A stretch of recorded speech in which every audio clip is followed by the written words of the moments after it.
Nagsalita na ang batikang aktor na si Mark Anthony Fernandez, kaugnay sa kumalat niyang sex scandal.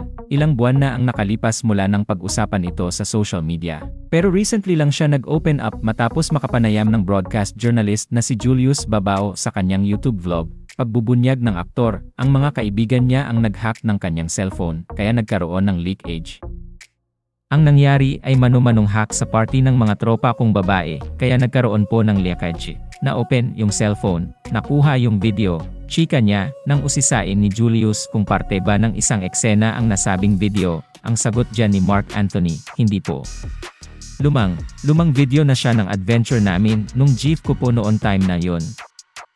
Inamin ng aktor na siya mismo yung nasa scandal video, pero may mga parte daw doon na edited na at hindi na siya ang naroon. Yung kamukha ko, ako yun pero yung hindi nakikita mukha ko, hindi ako yun, say niya habang tumatawa. Nang tanungin naman siya kung nagalit siya sa mga kaibigang nagpakalat ng kanyang private video.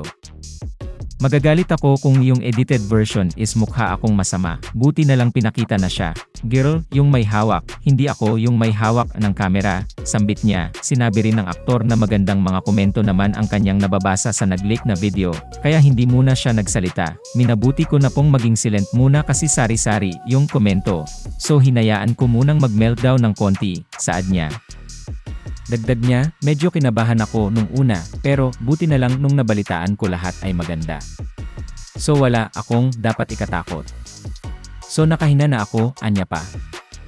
Kung matatandaan noong Hulyo, marami sa mga netizens ang nawindang matapos masaksihan ang sex video ni Mark Anthony kasama ang isang babae. Dahil kitang-kita ang bird nito, agad itong nagtrending dahil kumpirmadong dax ang aktor na siyang sinabihan ng iba na sana all.